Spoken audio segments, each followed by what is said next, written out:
مفتی صاحب کی بارگاہ میں میرا سوال ہے کہ سورہ فاتحہ پڑھنا واجب ہے؟ اگر وقت کم ہے، فرض نماز کو پکڑنا ہے، تو کیا ہم 3 آیت مبارکہ پڑھ کر سورہ فاتحہ کی چلے گا؟ واقعی وقت اتنا کم ہے کہ اگر یہ نماز پڑھے گا اور سورہ فاتحہ پوری پڑھے گا تو وقت کے اندر سلام نہیں پھر سکتا. صحیح. اور یہ مسئلہ فجر کی نماز کے ساتھ اگر ہے ٹھیک ہے تو پھر یہ گنجائش ہے کہ یہ 3 آیتیں یا ایک آیت، 3 کا بھی وقت نہیں ہے، ایک آیت پڑھے گا اور پھر رکوع کرے.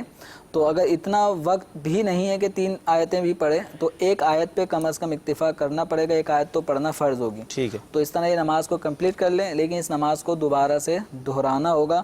یہ طریقہ کار اپنی نماز کو قضا ہونے سے بچانے کے لیے ہے. صحیح ہے. لیکن فجر کے علاوہ ظہر، عصر، مغرب، عشاء، ان نمازوں میں اگر ایسا کوئی معاملہ ہوتا ہے تو اب یہ ایک آیت یا 3 آیت پڑھنے کی اجازت نہیں ہے. یہ پوری جس طرح سورہ فاتحہ پڑھی جاتی ہے پھر کم از کم 3 آیتیں پڑھی جاتی ہیں تو یہ اس کو ادا کرے گا. البتہ جو سنتیں ہیں نماز میں، جیسے 3 مرتبہ تسبیحات کا پڑھنا، تو یہ 3 کی جگہ 1 پڑھ لے. صحیح. یہ اس طرح نماز کو مختصر کر کے وقت کے اندر ادا کرنے کی کوشش کریں.